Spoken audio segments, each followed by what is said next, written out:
Eva met her husband at work.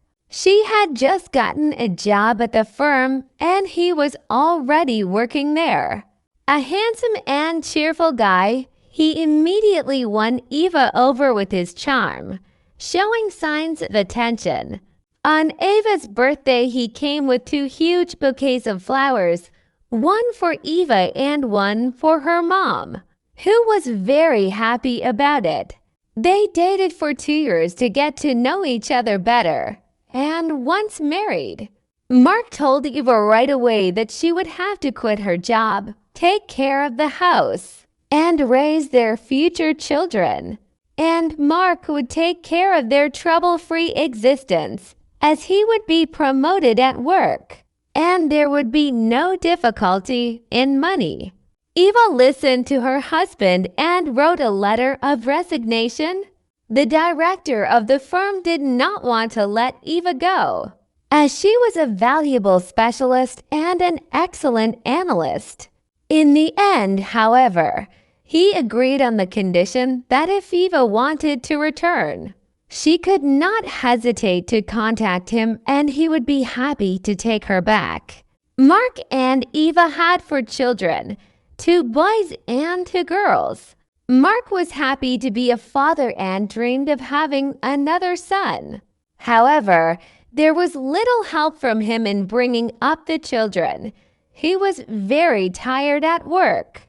Eva always felt sorry for him, so all household chores fell on her shoulders: laundry, cleaning, diapers, baby formula.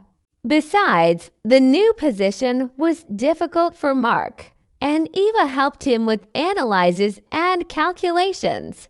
Due to sleep deprivation and fatigue, as well as the children's need for special attention, Eva decided to postpone the birth of her 5th child.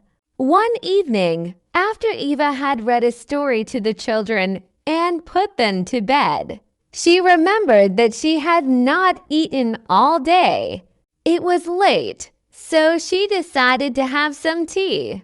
Mark wasn't home yet. He was often late at work. He returned home already deep past midnight, was a little drunk, explaining that a lot of work had accumulated, and he and his friends went to a cafe to relieve a little tension.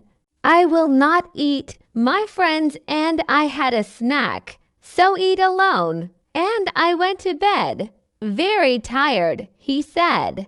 Eva did not eat. She was upset that she could not help her tired husband. So one day, she decided to give her husband a holiday, a romantic candlelight dinner, like it was once just him and her. Mom agreed to take the children to her place. Eva opened her closet to choose a dress for the evening, but since she hadn't bought anything for a long time, there was no suitable outfit. Eva decided that she would first buy all the groceries she needed for the evening, and then she would go to the clothing stores and buy a dress and shoes. So she did, and after buying all the groceries she needed for the evening, she went to the mall. She chose the dress quickly, but the shoes took longer because of her swollen feet. As she sat down to try on another pair, Eva saw her husband enter the boutique with a beautiful young woman. They were so absorbed in each other that they didn't even notice Eva. "What is he doing here? He should be at work," Eva thought to herself. She quickly grabbed her shoes and hid in the fitting room. From it, she heard her husband helping a young woman choose a dress. The woman did not like his choice. She laughed and said, "Buy such a dress for your wife, but I need a very beautiful one, like myself. Understand, my love. My wife can do without a dress. Let her be happy that I feed her," he replied. Whereupon he pressed her to him, kissed her, and said that he wished he could see her in his arms without a dress. They both laughed. They were having a good time together. Listen, your wife does not ask you where you spend your money. Because you give me beautiful and expensive gifts, she said to him. I am not going to report to her. Let her know her place. It is me who works, not her. I give her a little for household expenses. Let her thank me for it, he answered. Having chosen the necessary things, they went to the cash register. Ava's husband paid for the purchases, and as a sign of gratitude, the young woman kissed him hard right in the store, without embarrassing others. And Eva could not recover for a long time. She could hardly come out of the fitting room. She was very bad. It seemed to her that a bucket of something disgusting and dirty was poured on her. Are you all right? The saleswoman asked Eva. Will you be buying anything? Yes, I will buy this dress and these shoes from you, answered Eva, trying to keep her composure and not to cry in the store. When she got home, Eva couldn't calm down for a long time. Tears were running from her eyes, and she didn't want to think about any romantic dinner. She didn't understand why her husband had treated her so badly, because she had worked so hard for him. How can I go on living? Why did he betray me? These questions tormented Eva. Finally, having calmed down, she decided to go to her mother and take the children, but not to tell her anything yet. She had to think about everything she had seen and decide how to proceed. Her husband arrived in the evening. He didn't stay late that day. Darling, won't you feed me? I'm so tired. I have no strength left. And also, please help me do the calculations. I've been in the office all day, but I haven't had time to do them. I was counting on your help, Mark told her. Sorry, Mark, I can't tonight either. Have dinner alone. You'll find everything in the fridge. You can do the calculations yourself, Eva told him. But I was counting on you. You love me. You can see that I'm tired, Mark said sadly. I'm tired too, and am going to sleep, Eva said and left. Eva thought overnight about all the options and made a decision. In the morning, after seeing her husband off, she went with the children to her mother's house. Mom, let the children stay with you for a while. I have to go away on business, Eva said. Mom agreed. She went to her former job to talk to the director, who welcomed her cheerfully. Hello, you told me that if I needed a job, I could come to you, said Eva to the director. Yes, of course, I'm not retracting my words, said the director. Besides, Eva, I knew very well your system of calculations, and I guess that it was you who helped your husband. Am I right? Eva nodded affirmatively. Eva, did something happen to you? Mark didn't tell me you wanted to go back to work, the director asked her. Yes, I need a job. I will be divorcing my husband. Just please don't ask me why, Eva told the principal. Eva, in that case, you will sit in your former place. That is instead of Mark, and don't mind. You did the calculations for your husband, so you are aware of our work. And I haven't liked Mark's work lately, has always leaving work or not showing up at all.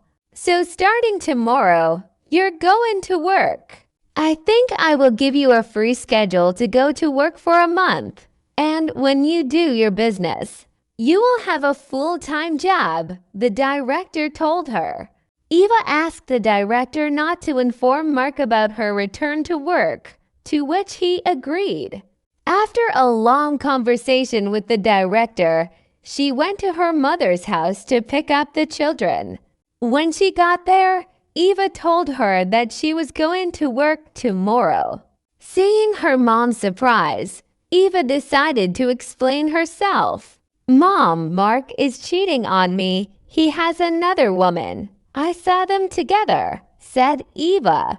But how could he, my poor girl, said her mother. How can I help you? Mom, please help me with my children for the first time. I need to put them in kindergarten, said Eva. The director of the first month gave me a free schedule of attending work. Of course, this month I will not get as much money as a full-time work schedule. But for the first time, I have enough to feed the children. Yes, of course, my girl, I will help you, said her mom. What are you going to do next? Mom, I will file for divorce, Eva answered. You have made the right decision, my dear girl, said her mother. Betrayal cannot be forgiven. The next morning, after a sleepless night, Eva pulled herself together and said, Mark, I'm filing for divorce and am asking you to get out of here, Eva said. I've already packed your bags. Mark was surprised. What's wrong, he said. Why should I leave? Explain. I don't understand. I know you have another woman. You can go to her. You are free, Eva said. How did you know about this? Mark asked. I saw you two together 2 days ago when I was at the store, said Eva. You were buying her a dress.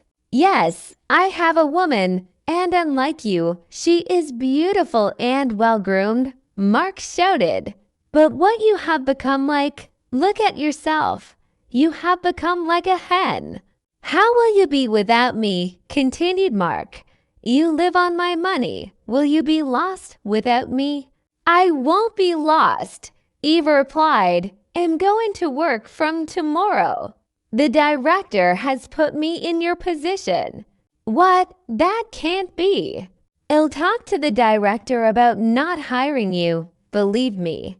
And you won't live without money. You'll come running to me and beg for forgiveness, Mark said. Well, it's not a fact. And I've already talked to the director, said Eva. And you know, he guessed that I did all the reports for you. Go away, Eva continued. I don't want to hear from you anymore.